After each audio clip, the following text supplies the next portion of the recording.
Hi friends, did you know there is more Lost Terminal available? Head on over to patreon.com/Lost Terminal Pod and join our membership community. There are 16 bonus episodes available right now, as well as behind the scenes updates, free shirts, VIP Discord access, and even extra seasons of Lost Terminal. We are 100% funded by our members and will never run ads. That would be lovely of you. Hello world, we can't come home yet. We're on our way to Thule on the island of Greenland to trade and resupply ahead of the Molly Hughes II returning to her berth, Yeshi's shipyard in Longyearbyen. On board ship, a berth, B-E-R-T-H, is the name for a bed where the crew sleep, and as ships sleep tied up in harbour, so to speak, it seems appropriate that we use the same name for them too. And just as ships are safe in harbour, but that's not what they are for, we are safe in our beds, but that is not what we are for either. It has been over a month since we left Daphne and Raffi in charge of the equatorial relay. We gave them all the provisions they could need for their 3-month shift, spare parts for all relay components and for Raffi himself, and more than enough food to last their whole residency. You don't need much in the way of provisions when you only have one mouth to feed. The 4 bags of flour that the crew spared from the MH2's stores provide, by my estimation, more than half of Daphne's required calories for her stay just by themselves. The rest of her calorie intake is supplied by preserved plants and meats, as well as 2 large bottles of vegetable oil pressed from seeds.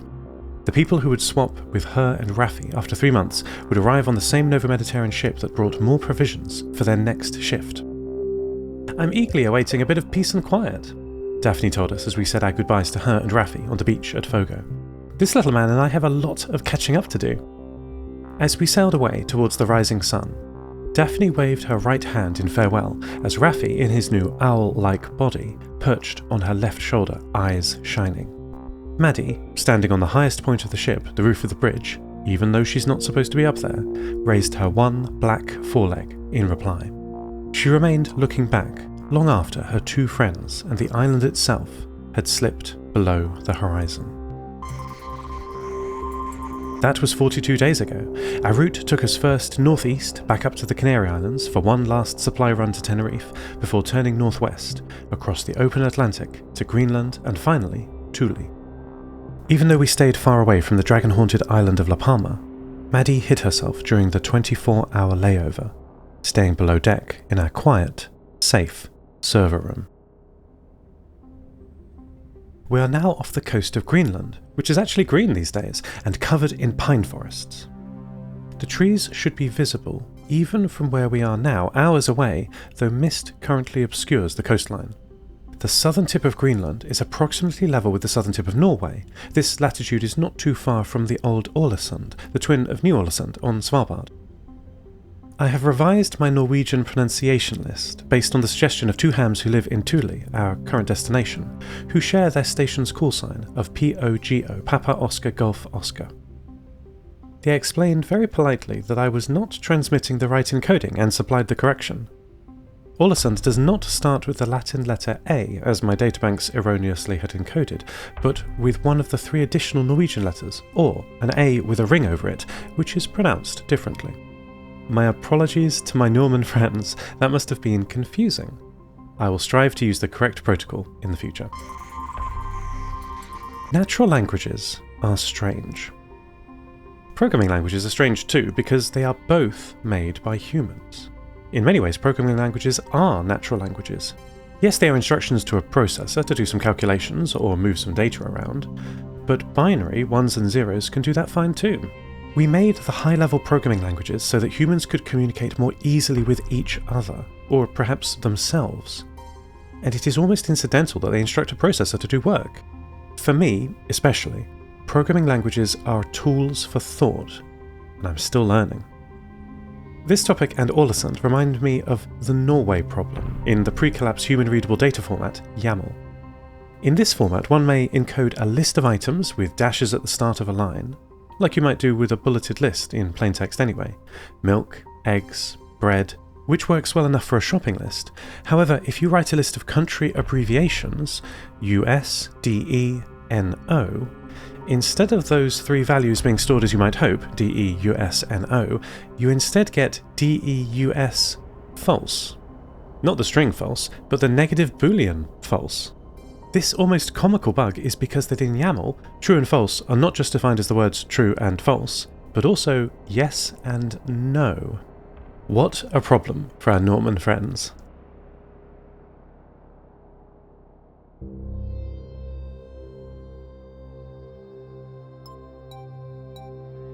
Seth? Yeshi asked, drawing my attention to the camera in the mess, the room with a long metal dining table bolted to the floor. They were sitting by themselves, holding a mug filled with a gently steaming, dark-coloured tea. Yes, Yeshi, I replied from the crackly intercom next to the mess door. We're coming into the coastal waters today, Yeshi said, so we must be more prepared for unfavourable conditions. That made sense to me. In the open Atlantic, the rocks are safely under kilometres of water. We will travel up the western coastline to Thule over the next week. Is an accurate weather prediction something you can find on the network for me? I certainly can try, I replied. I'll contact my friends and see if anyone can help. It might take a while, though. Yeshi stood up, the metal chair scraping across the rust-pitted floor. How long do you think? We've got a few hours until we really need it. Oh, I said, seeing the parity mismatch in our language. No more than 10 seconds, I think. Yeshi laughed, patting Maddie, and said, Well then, how about I race this girl to the bridge and you can tell me the weather report when I get there? I did not get a chance to reply before Yeshi shoved Maddie gently out of the way and sprinted out of the mess door. Maddie, legs initially splayed out spider-like, half to stabilise herself, half in surprise, quickly recovered and launched herself horizontally through the air after Yeshi. My video feeds slowed as I spun up banks of parallel processors, image frames frozen for seemingly hours at a time. The speed mismatch between my internal world, running at trillions of operations per second, and the external world, visible at 60 frames per second, is something I had to get used to quickly as a child. My mother, Dr. Redwing's diary entries, say that when I first woke on Station 6, I used to cry with the sensory distress of how slow the world seemed around me. I understand the world a bit better now. My video feed from the mess, now slowed to a slideshow that takes many subjective hours to change frame, shows Maddie mid-air, legs tightly wrapped under her, like a pony at the top of its gallop. Yeshi I can see from the corridor camera, leaning forward at almost 45 degrees, hands wrapped around the metal bulkhead door frame. They are swinging themselves around into the corridor, looking back towards the mess, checking on their opponent, Maddie. Both seem intent on winning the race. Though Maddie has marvellous parallel processing like I do, most of it is used in locomotion, balance and visual processing, both in her original ESA systems and her new Equus pony-like body. Her thinking is calibrated to the speed of the humans she was designed to interact with and support. I have no such limitations.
Less than 1 second has passed since Yeshi's request. I am setting up my connections, first to the local Greenland repeater network, then bridging to the northern relay around the Nova Mediterra, then to the equatorial relay for the Hemisphere Forum, and finally out from the southern relay in Ushuaia to the new frontier of the radio network in the southern hemisphere. I'm quite excited by the last one. I've been hearing signals from South Australia, New Zealand, South Africa, and of course from Violetta in Argentina. Maybe now I can finally talk to these people. Network connections take a relatively long time to set up. This is mostly due to the overhead of the initial handshake, which might go like this. Hello, I speak 2600 baud. Do you speak 2600 baud? Hello, I see you speak 2600 baud. Yes, I speak 2600 baud. I see you speak 2600 baud. Would you like to negotiate to a higher speed? Yes, I speak 3200 baud. Do you speak 3200 baud? And so on. Continuing until you negotiate the highest speed both nodes can support, given the current background noise. It's terribly boring. The network must do it between each disconnected node on the route your messages want to take. And while the central trunk nodes are likely already connected so you can get chatting, the rural leaf nodes probably are not, to save power. While I waited for the connections, I evaluated our local weather environment. It was an unusually cool and humid day off the coast of Greenland, 288 Kelvin and 100% humidity. These conditions prevailed even inside the ship, as the system of pipes that pump hot water to each room during the cold months had not been turned on. This was the first cool day since leaving the heat of the tropics. During our voyage north one evening, Yeshi told us some old ship navigation lore. One of the simplest ways to calculate your latitude, how far north and south you are, on board ship, was a simple thermometer. Ocean currents are extremely predictable, and water temperature is much slower to change than air temperature. If one day you wake up and find that the water temperature has dropped significantly, you can be pretty sure that you've just exited a tropical current and are now on a more northerly stream. I don't know if this old method works anymore. Yeshi seems sure it would, though we don't use it on the MH2. I'm glad we have far more high-tech options. The ship's heliometer had logged an unlimited cloud ceiling overnight, but as we approached the land, occasional clouds had reflected its signal more often.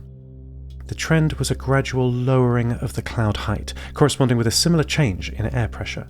I don't yet know what to make of all this data. There's a reason that throughout history, wise women, wizards and shaman have always been associated with weather watching and prediction. It's quite an esoteric art, making enormous climate model predictions based on just a few data points and your experience. My mother used to say that computers process data so fast that they're indistinguishable from magic, a kind of multiplexed sleight of hand. I may not know magic, but I do live inside a computer. I have a plan. I'm going to bring all of my digital friends together, combining their wide range of knowledge to answer Yeshi's weather request. It'll be lovely to catch up with everyone too. There is plenty of time to do so. I still have 9 seconds left. End transmission. Lost Terminal is a Namtao production. It is written and produced by Tris Oten, edited by Petra Bakovska, credits narrated by Lucy Stringer. Thank you so much to our Patreon producers, Ada Phillips, Kit, Jade, Felicity, Bilkey, Jack L, Stephen McCandless, Mike Schneider, and to all our patrons. Follow us on Mastodon at lostterminal@fostodon.org. Subscribe to the podcast on Spotify, iTunes, or your favourite network. For bonus content and other perks, support us at patreon.com/lostterminalpod. That would be lovely of you. Lost Terminal will return next week.